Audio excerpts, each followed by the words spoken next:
This is Hannibal here from thehannibaltv.com. And today I have an interesting guest, not quite a wrestling or MMA or boxing guest, but we do consciousness and UFO related videos as well.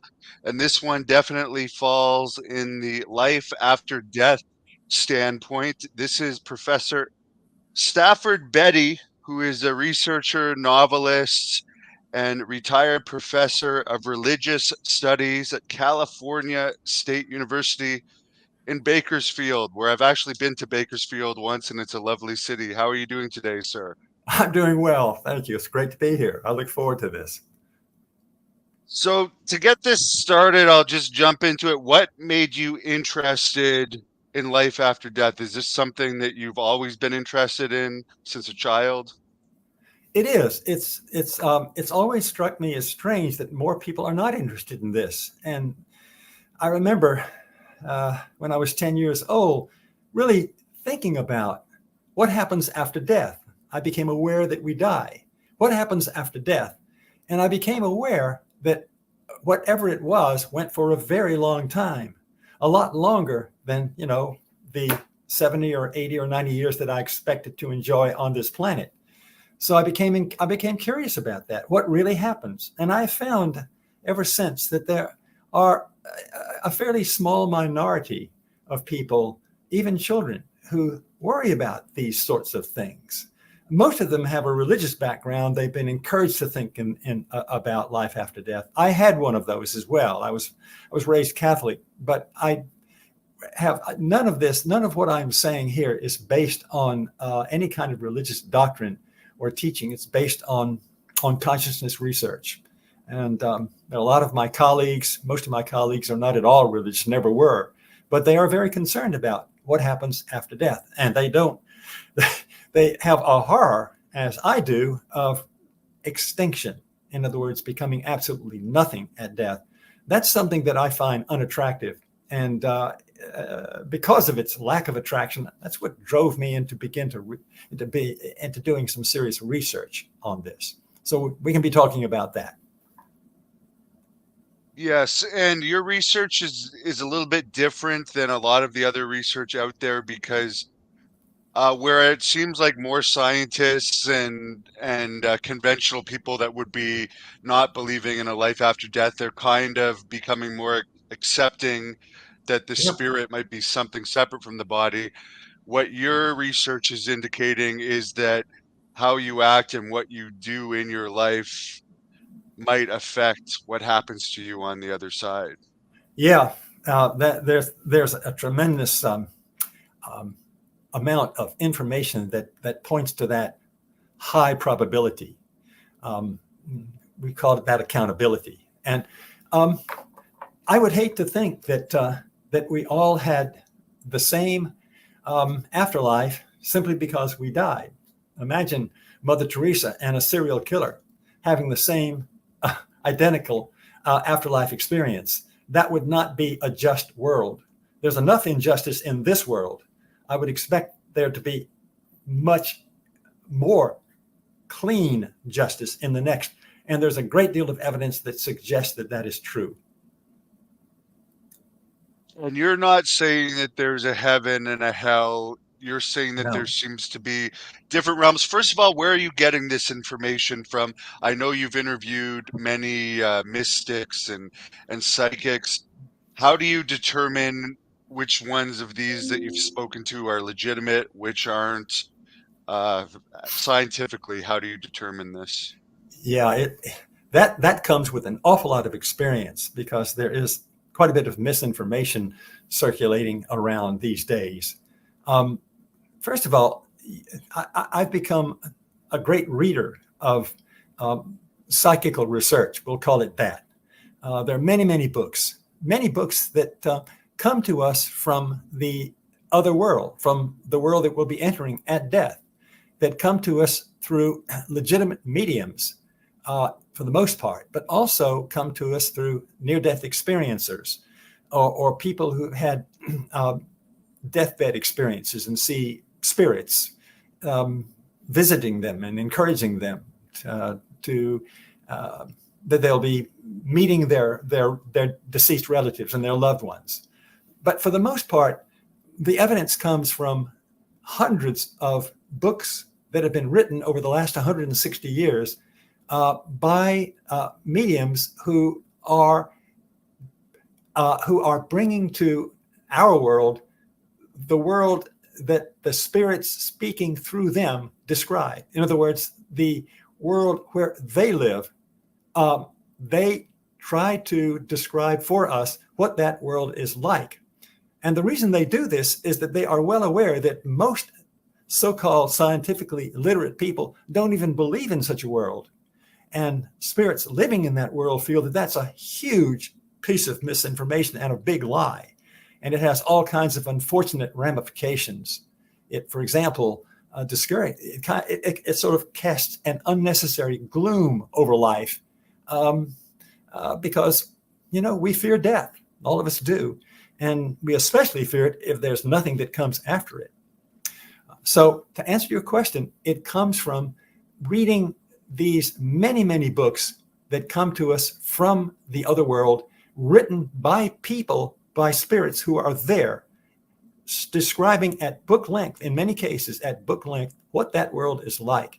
It's a fascinating world, and it's a fair world. And it's important for us, I think, to know more about that world. It makes sense of life here as well as life over there. So this is spirits speaking to the novelists or the writers. Yep. Through themselves, or how are they communicating? Through themselves. And for the most part, it takes a gifted medium. And there are many different types of mediums. There are mediums who are trying to put people in contact with their loved ones to bring them solace. That's not the purpose of these mediums. They are there, and many of them were scientists in their earth life, trying to, and their sole purpose is to show us what life over there is like. And this is the research that I and many of my colleagues have taken upon ourselves to do. And I should say that it's the kind of research that doesn't make us popular with conventional people, because conventional people usually come in one of two forms. Many very well-educated people who think of themselves as scientific feel that there is no such thing as a spiritual world. There's no such thing as a spiritual soul that survives bodily death. They just think that that's kind of pseudoscience to believe in any such thing. On the other hand, there are those people who are, you might say, typically very conventionally religious people. And they're very turned off by the picture that I present to them, because heaven is not a place that is resolved, that is made specially for people like them, and hell for people who are not like them. There's nothing like that in the worldview that we get directly from people who are over there in that world. So, I've written books describing that world, as well as written a book particularly that describes the evidence for there being such a world. So that's basically where I'm coming from. And you mentioned in some of your research that the people gravitate towards what they believe in. So if you're Roman Catholic, somehow you'll gravitate towards Roman Catholic people. Yeah. How does it work? Yes, that's very interesting. You might think, if there's an afterworld, then it might be that everybody just goes to the same place. The research doesn't put it that way. People go to where they are being welcomed. And they're usually being welcomed by people who thought like them when they were on Earth. And that means usually ancestors. It usually means people who have the same religion that they have. And so that indicates that a person who is a devout Catholic is going to be welcomed by others who are devout Catholics. And the person will go into, I call it a sector, a various neighborhood, if you will, an astral or an astral neighborhood, let's call it that. And there are people around them who encourage them to continue in their faith. And that's true of people who are atheistic. All kinds of people end up going into sectors where there are people who would make them feel comfortable and welcome. And that includes atheists. I mean, atheists are not the only thing that would disqualify you from going into one of these happier zones of the afterworld is bad behavior, is selfishness, is cruelty.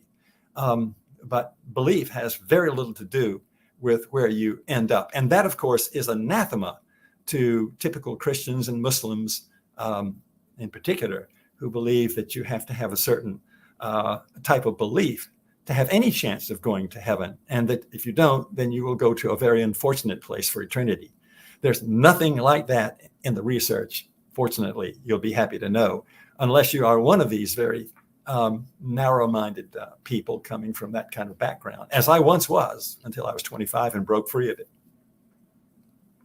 Do you know that you're actually dead, or what is the what's happens when you transition? That's a really interesting question, because I haven't described the afterworld, and I hope we'll get around to it in a little way, in a little bit.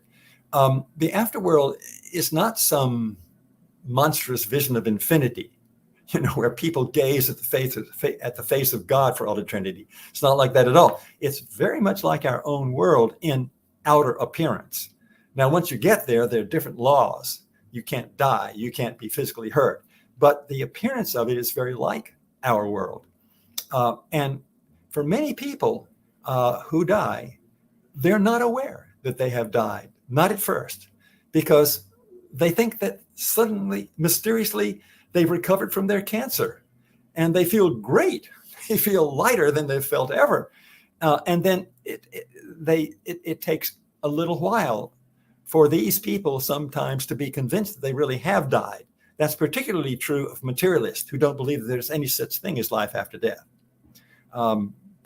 Since it's not possible that you could survive bodily death, it must be that they mysteriously got so much better so quickly. And gradually, they have to be brought around to the fact that they really did die. And many people realize, people like you and me, because we're open to the possibility or the likelihood or the certainty of a world like I'm describing, we're not going to be confused. We'll know that we died. Yeah, but some people take a little while.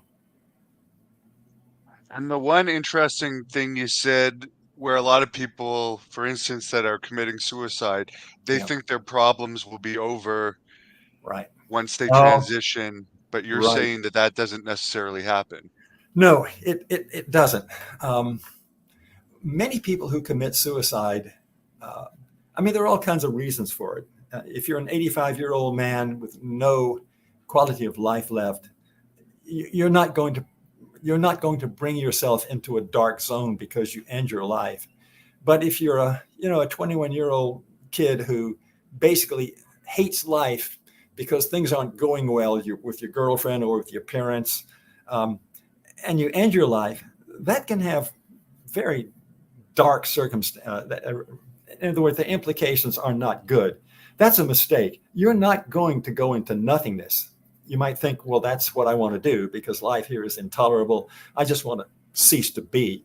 Well, you're not going to cease to be.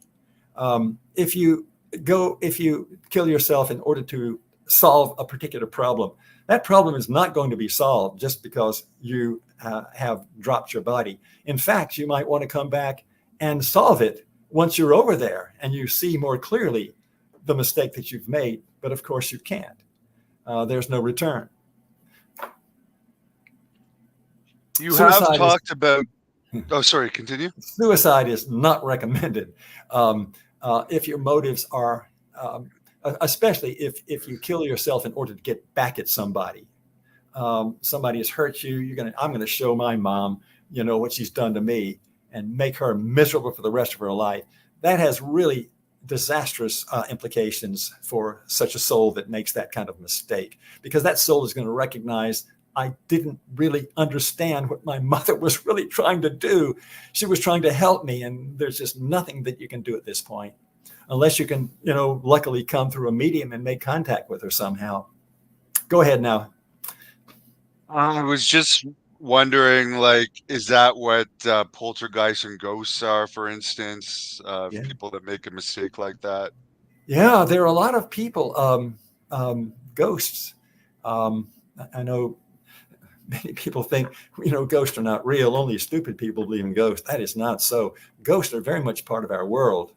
Um, and there, there are most spirits who lurk in our world are not visible to most of us because we don't have the ability, as a few do, to see ghosts. There are, of course, people who just generally live life seeing spirits around them. I'm not one of them, and most of us are not. So there are spirits all around us, though, and some of them, we call them earthbound spirits. Some of them are up to quite a bit of mischief. For the most part, they don't intend to do us harm. They're addicted. Um, Perhaps they are alcoholic. Perhaps when they died, they were active alcoholics. They bring with them into the next world this craving for liquor. Well, they can't get it over there. So what do? They they they end up going back through attraction to our world, where they don't even have physical bodies. It's a very incomplete type of existence, but they're so desperate for the taste of alcohol that they'll hang around alcohol. They'll hang around bars and attach themselves for a while to the bodies of drinkers, of drunkards, and as it were, inhale the fumes from that from that from that environment. So that's what unseen ghosts do all the time. We don't really recognize, most of us, that there are such beings, but they can work their mischief. For the most part, again, they're not trying to destroy us. They're just trying to enjoy their habit again. But as a side effect, they make it even harder for the man trying to pull away from drinking himself into oblivion at a bar and come home less than drunk. It makes it harder to give that up. So, in your research, a ghost, do they necessarily sleep? I guess they don't eat. They're just walking around for as long as it takes before Right. they There are transition.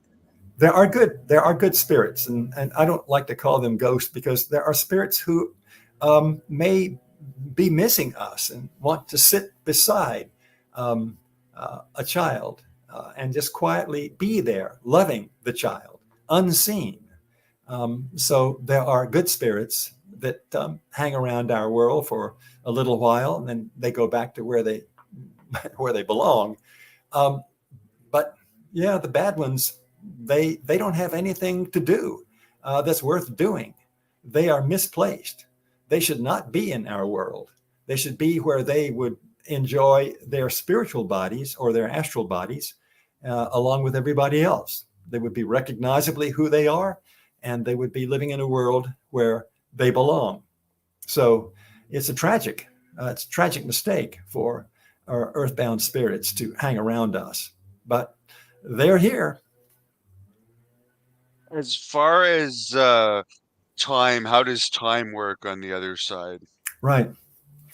Um, it doesn't work the same way it works for us. There is certainly a sense of duration, but there isn't clock time. So, what that would feel like is hard for us to imagine. In fact, it's impossible for us to imagine, I would say.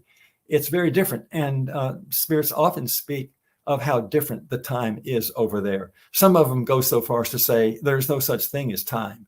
Well, that's not true because, in the last analysis, time is duration. And they certainly experience duration. Um, but it's somehow different from the way we experience it. It's mysterious, and I have to leave it at that. I'm not hearing you, Hannibal. You're not coming through. Your sound is off.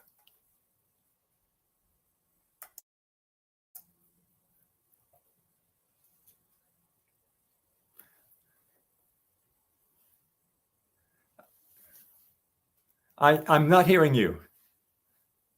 How is it now? It's good now. Yeah, that happened. I'll just leave myself in, even though I'm ugly, for the rest of it. So that doesn't happen Please do. again. As far as I think you're fine looking, by the way. Go ahead. the speaking of looks, we talked about reincarnation is possible. What would we look like on the other side if we're just spirit? Would we still be in human body form? What would happen? We'll be very much like ourselves. We will be recognizable. If we want to effect some kind of astral change in the way we look, we can do that because it's a mind over matter type of world. So if you want to, be playful and you want to look like a mermaid, you can work at that and you can make yourself look that way. But unless you, in other words, if you don't make any conscious effort to look differently, you'll look very much like yourself.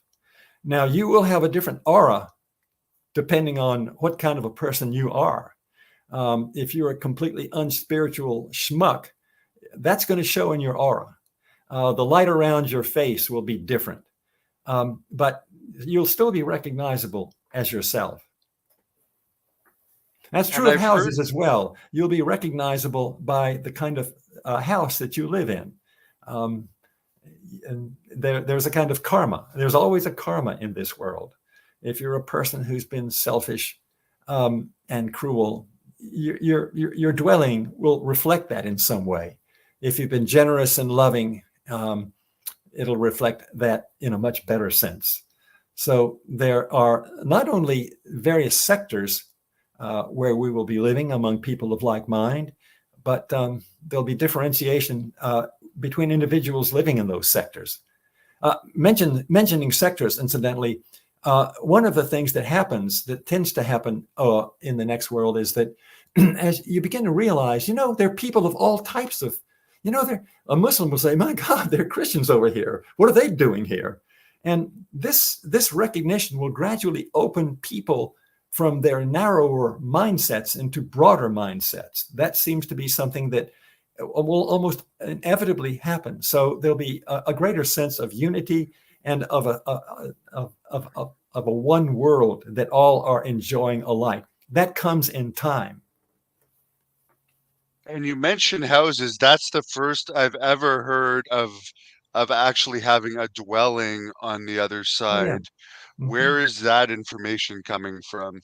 Oh, it comes from those spirits who are describing their world. They all speak of places where they live, and they enjoy living in houses typically that they were attracted to back in Earth life.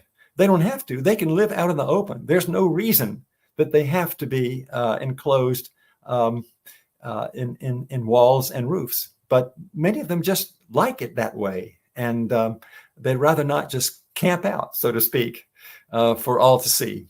It's up to you, though. Interesting. Jeremy's wondering if loved ones will stick around if they want to You mean will stick around after they pass away. Oh, absolutely they will. That's one of the great joys of going home, is that you will meet loved ones and they will be there for you. There are descriptions of how our loved ones will prepare a house for us, will put us in a lovely neighborhood, and give us. In other words, we don't just go over there and have to build our own house. They're there to build it for us. Now, building it is not very difficult because it is a mind over matter thing. But yeah, we will meet our loved ones. They'll be meeting us at as soon as we come over. As a matter of fact, there'll be some of them will come down and visit us just as we are dying and show themselves as deathbed visions. Yep. I've heard you also say that we would still work on the other side, even though there's no money. So what would the type of jobs involve? Oh yeah, right. Work, yes. One of the most frequently mentioned jobs over there is greeting people who come over. Most people who come over have no idea what they're getting into. They haven't studied the kind of literature that you and I've looked at. It's just they're completely clueless. And so they have to be oriented to the new world. And this takes sometimes quite a bit of time.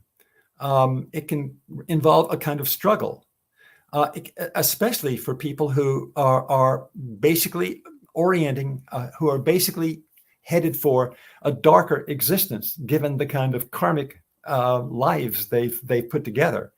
So there's a great deal of counseling that goes on all the time.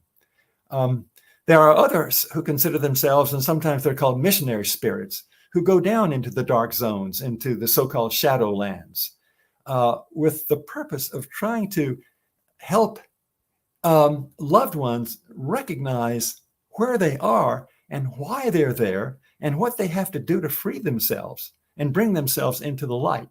These are just some of the activities, but there are all kinds of entertainments over there. It's a joyous place, and the entertainments involve quite a bit of preparation. You don't just pick up a musical instrument and start playing it. You have to master it. And so there are all kinds of activities, just thousands, hundreds of thousands of activities that are available over there for whatever you didn't get around to doing that you've always wanted to do. You can do it over there. There are plenty of people who are teaching you. One of the most common things that are drawn to motherly types is taking care of all the children who died before the age of 5 years old. That doesn't happen so much in the West, but it happens in huge numbers in parts of the third world. And so what happens to these children? They have to be educated. They have to be loved. And so there are millions and millions of spirits who are in the business of educating people at all levels, not just youngsters, but I don't know, if you want to learn calculus from somebody, you can do that. There'll be somebody who wants to help you do that. So there are jobs that we have to do. We just can't hang around and live a kind of a lotus-like life. We'd be bored. There are things to do. There are many activities. And let's put it this, if we want to grow our souls and grow into higher spheres, go into the truer heavens, not this astral plane, not be stuck there forever, but move on beyond that. And that's what most of us would want for ourselves eventually, when we realize that there are higher worlds, even in the ones that we initially land in. We're going to want to qualify for that kind of a graduation, and you qualify by service, by being of service, by helping out, by loving others, just as we do here on Earth. It's just a different kind of service. You know, there are no dirty jobs to do. You don't have to pick up the garbage. You don't have to go to a dentist. You know, there are no dentists over there because there are no rotten teeth. So there are all kinds of jobs that you don't find over there, but there are many more rewarding types of jobs, more intellectual, more spiritual types of work that has to be done over there. It's a great place. It's different from our world, though it has, as I say, it looks rather similar to our world in outer appearance. So what type of beings are there? Is it all human beings? Good What will question. we find over there? Right. Overwhelmingly, there are human beings. They all come from the same planet. There are enough references, however, to beings from other worlds for me to take quite seriously the likelihood that we are being visited over there, that we are being visited over there in the same way that we know now that we're being visited over here. Even our government has finally admitted that UFOs are real. And I suspect that those UFOs are, for the most part, inhabited by conscious beings who are controlling. That's not necessarily true, but I suspect that. In any case, there are references not only to the visits by these spirits from a different world, or even we'll just call it a different world, but there is also the possibility of visiting those other worlds, from our astral world to their astral world.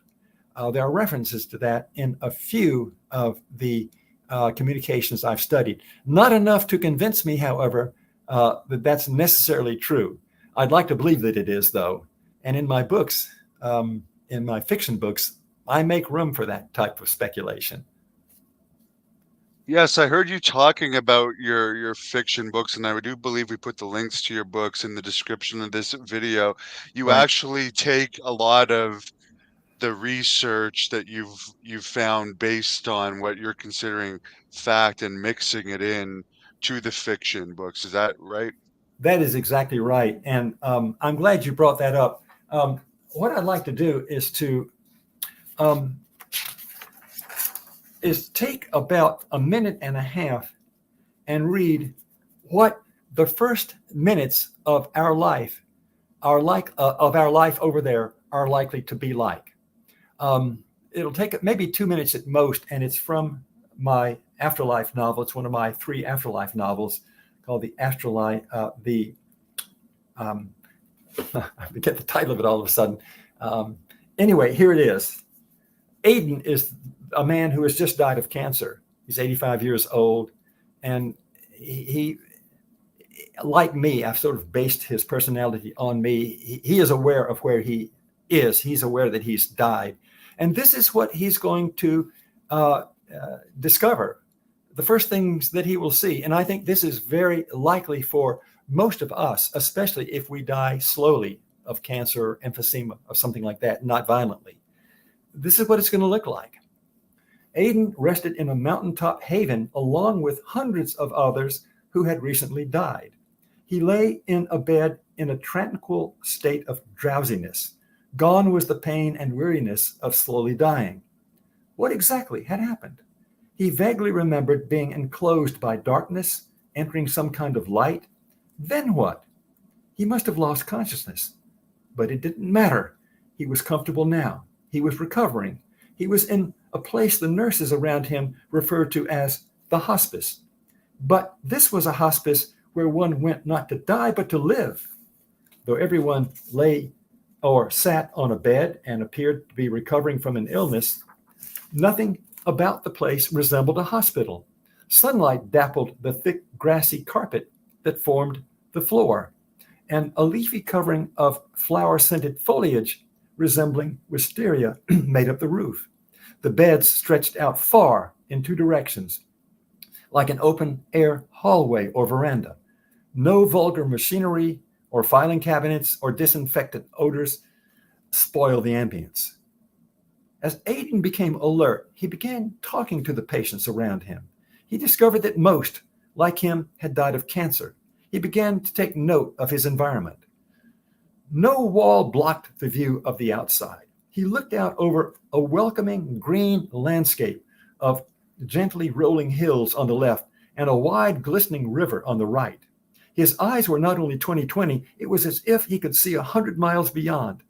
But he felt weak, not ready to jump into the beautiful new world that spread out in front of him. He had to be content for a few days, the staff told him, with just looking. Not even visitors were allowed. No welcoming committee, not yet anyway.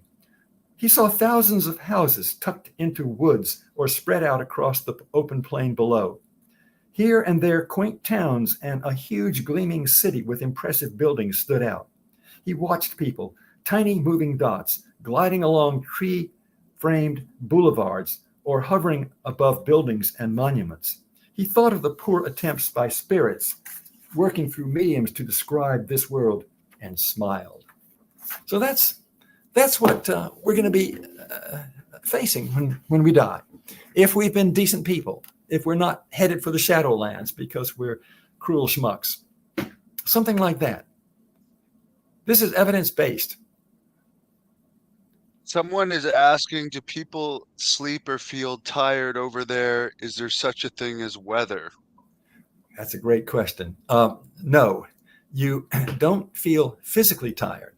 You may be exhausted after you've, for example, had an argument with the woman you divorced, and she's finally found you out, and you have to deal with her. That can be exhausting, but it's not physically exhausting, and you don't have to sleep. You can certainly rest, and meditation quiet meditation is deeply recommended. But no. And what was the second part of the question? Weather. Oh, Is there weather? weather. Right. No, there is no darkness reported. The temperature is always pleasant. The light is lovely. The landscapes are often referred to as summerland.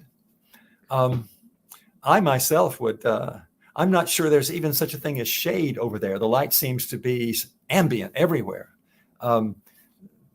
So no, there's no weather. Now, it may well be that there are stations where you can go and experience Earth-like weather as entertainment, but it would not be anything other than a kind of like a zoo of some sort, a place where you go because you are homesick for weather. But there's no innate weather over there. And I hear you telling the story that, okay, maybe you had a horrible situation with an ex-wife or something, Yep. because the common theory is everyone's happy, dancing around, No, playing harps. no, that's not So, at all. That would be a very boring world when you think about it.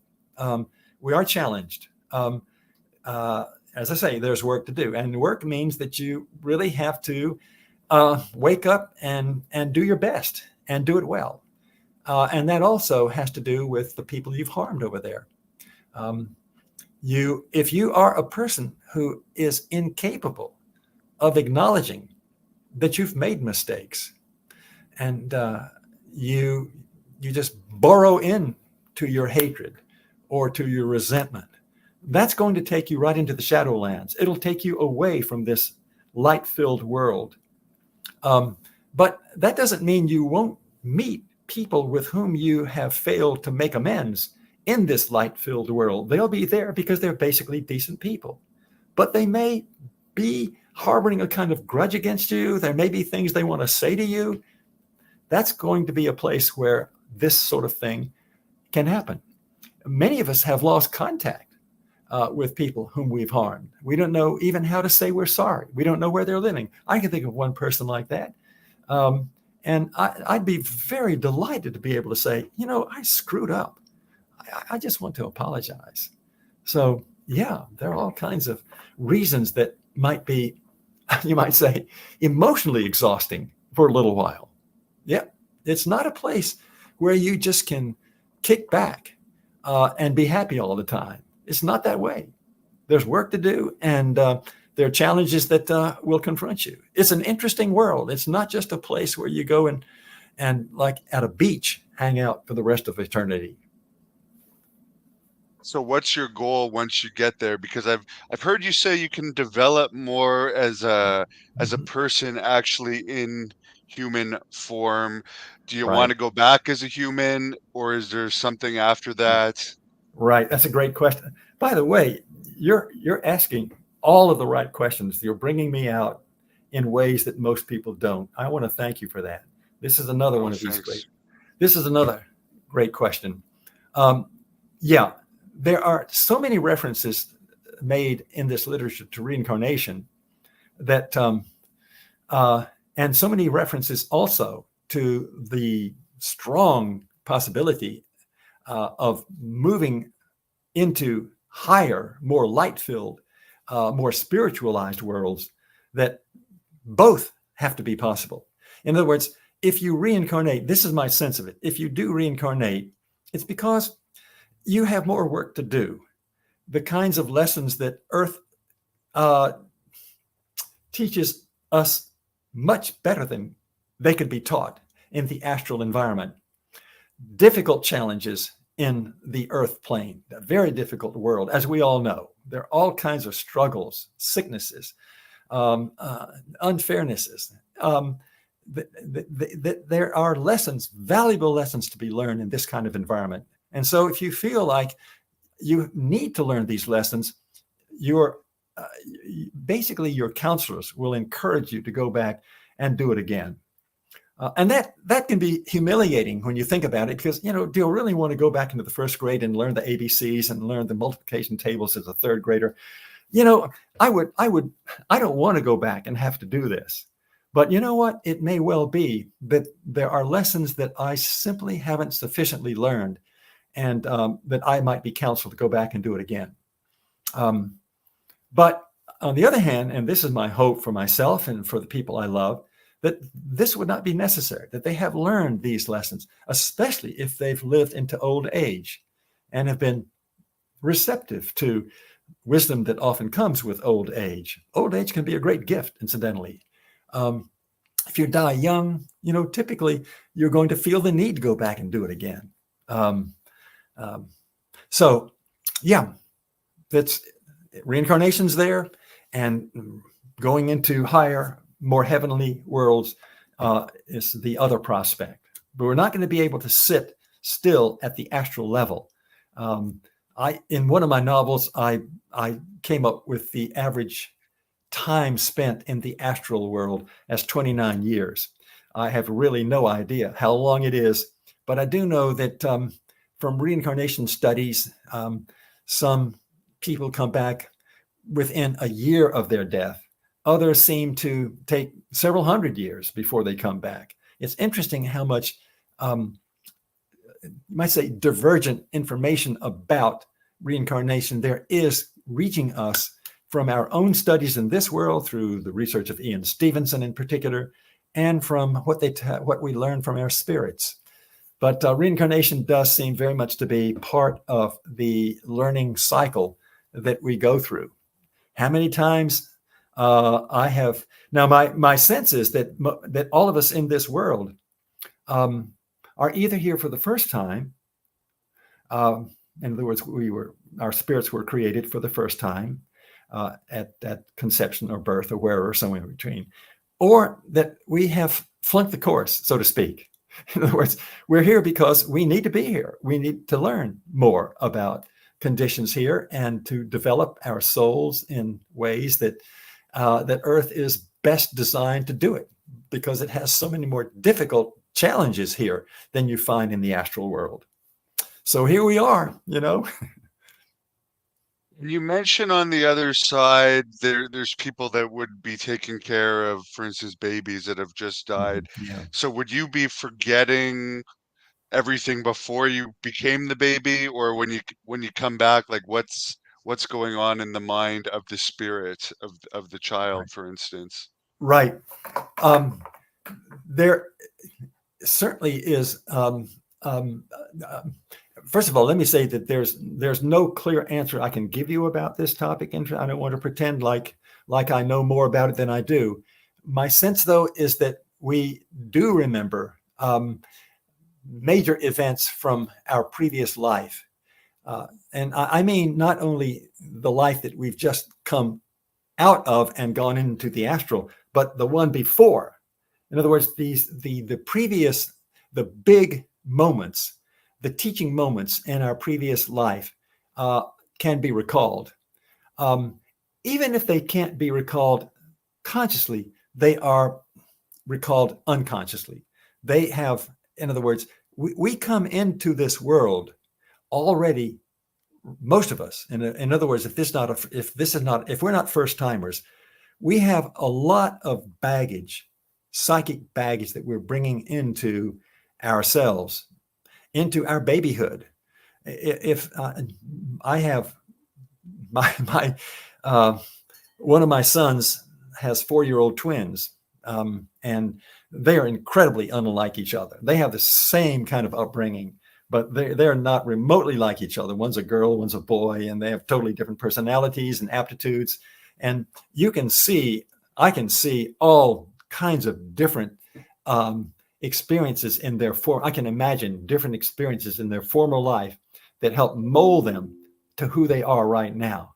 So they don't come into the world with a clean slate. They have a lot of karma that has already begun to manifest itself in babyhood, and will continue to manifest itself as they grow older. And as far as karma, who's the one in your, I mean, you're not saying anything definite about a god or anything. It's Right. not like there's pearly gates. You're saying Nope. Who's No, in charge of this karma, or is it still mysterious on the other side? Like, you know who's what? controlling the universe? It's interesting that the Buddha refused to answer questions like this. The reason he did, he said that they are not conducive to wisdom. All right. But I'm going to go ahead and try to answer that question. My assumption, it's not an assumption. I think it's very likely that there is a creator behind the Big Bang, that the Big Bang just didn't create itself. I just don't believe that that sort of thing can happen. It seems much more likely that there is an incredibly brilliant, powerful, godlike being who brings all of us into existence and creates the world and the laws of the worlds that we live in. The world, you might say, the laws of our psyches, the laws of the beings that inhabit these planets.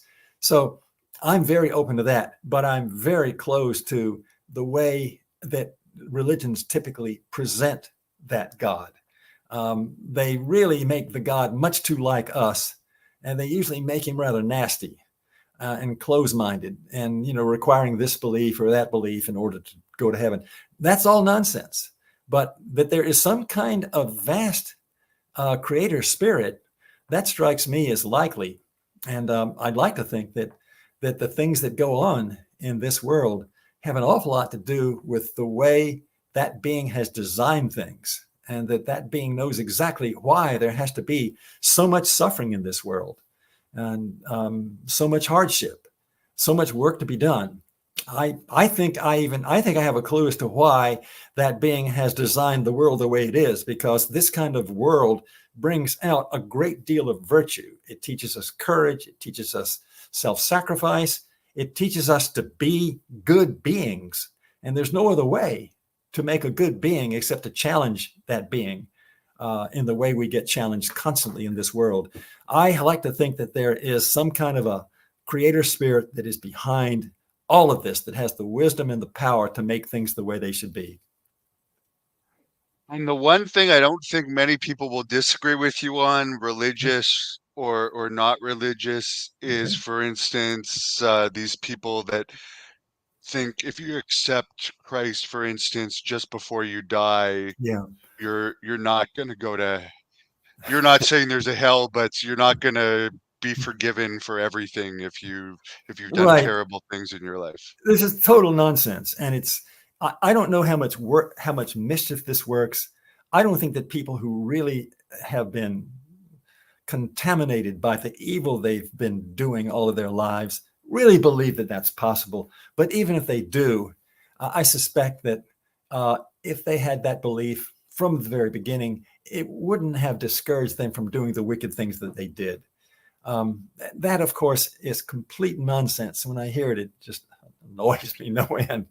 But, there are always suckers who believe just about anything they hear.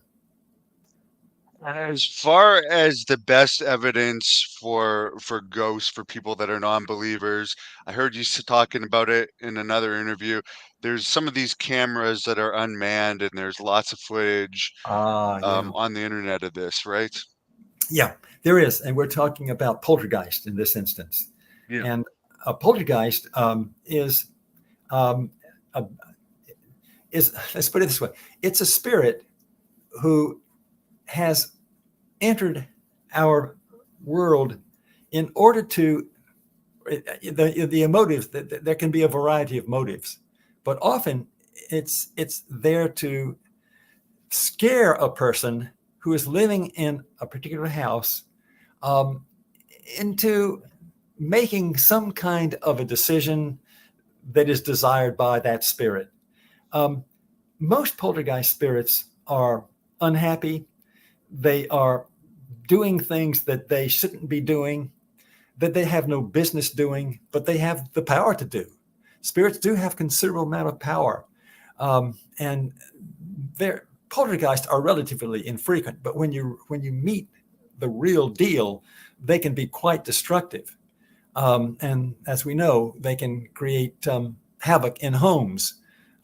They can create havoc in office spaces. And you mentioned CCTV, these cameras.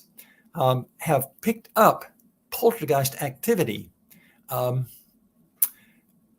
typically in office spaces, where files are simply suddenly flying out into the air. Pieces of paper are being lifted off a shelf, not as if they fell off, but as if they had been picked up and then dropped onto the floor. And it's incredibly interesting to see that poltergeist activity of this kind is available for anyone to see. All you have to do is is type in CCTV poltergeist, and you will see poltergeist in action. Not the more interesting ones that bother people in their homes, typically, but even some of that. But doors being slammed and things like that have no way of being accounted for, and that materialists look at this and they don't know what to think. They don't believe such things can happen. They don't believe in poltergeist. They don't believe in spirits. But that's a world that exists. And if you don't want to look at it and see it, then that's your right. You don't have to. But if you're interested, it's there for you to see. I didn't fully believe in it either until I once saw a rocking chair moving on its own, and then when I Yeah. turned on the light, it stopped, and I turned it Right. off, and it Yeah. started again. So that Yeah. convinced me. And but shortly before that happened, I was playing around with a Ouija board. Then all kinds of weird stuff started Uh-huh. happening. We know Uh-huh. Ouija boards are one way of communicating. Is Yeah. there safer ways of doing it that aren't going to cause potentially unwanted spirits? Right. There are many, many warnings against Ouija boards. However, some of the great spirit communications have come through the use of a Ouija board. Um, I suppose it depends on your motive. If you're just playing around, as a kid, you may be inviting a spirit that not, that wants to play around with you and screw around, and that could that could lead to some kind of mischief. You don't want to do that. But if you do it wisely because you are deeply concerned about making contact with a particular spirit whom you love, that's another matter. Um, but how to go about um, reaching out to the world of spirit, there are various techniques that are available in our world today. One of them is recommended by, I can't think of his name all of a sudden. I can't. My brain's going dead right now. But there are ways to do that. There are ways to make contact with the world of spirit. If you're really serious about that, just do a search, and you'll come into contact with people who will give you a lesson in how to go about this. I've never done it, and I've never felt the need to do it, but they're out there and they're being done. Some of them are being governed by responsible, respectable people. So the most interesting comment, the classic way is, of course, to go to a sitting, to go into a seance, and if you have been able to make contact with a legitimate medium whom you respect and whom others respect, and you have a chance to go and do a sitting with that person in a seance, I would jump at the opportunity. I've not done this because I don't find anybody in Bakersfield that I can do it with. If I lived in San Francisco, I'm sure I could and would have. But yes, there just are huge, vast numbers of people who've been fortunate enough to make contact with their loved ones through a powerful medium at a seance, who is not there taking money, but who wants to work sometimes with science and sometimes just out of compassion for those who are suffering and missing their loved ones. But yeah, the seance is the classic way to do it. The other interesting thing I found fascinating that you're talking about is you as a scholar and a professor Yeah. believe that sometimes schizophrenia can be misclassified as Yeah. demonic possession, You know what? or the two can work hand in hand. Yeah. I would put it this way. I've seen enough um, schizophrenics, studied it enough to feel that many of the voices that they hear, incredibly destructive voices, telling them that they're just pieces of crap, that they're worthless, they have no friends, that people are talking behind their back, that they are better off dead, that there are people on the other side who are waiting for them to end their lives. All kinds of extraordinarily damaging voices that they hear. I'm convinced at this point that most of those voices do not come from within them. Now, that's what psychiatry has been saying for a long time, that these voices don't come from spirits, which is what they seem to do. They seem to be coming from some kind of an alien source. And if you listen to schizophrenics, if you give them a chance to really talk about what it really feels like, they'll tell you that. It feels like it doesn't come from within me. It feels from some alien source, from some strange voice that is telling me to kill myself. I think that these really are demonic spirits who are trying to work mischief. Maybe because they have a personal motive left over from something in a previous life. Maybe they have some sort of motive to do harm to this person's father. Who knows what the motive is? But I think that many spirits get real pleasure from wreaking havoc in our world.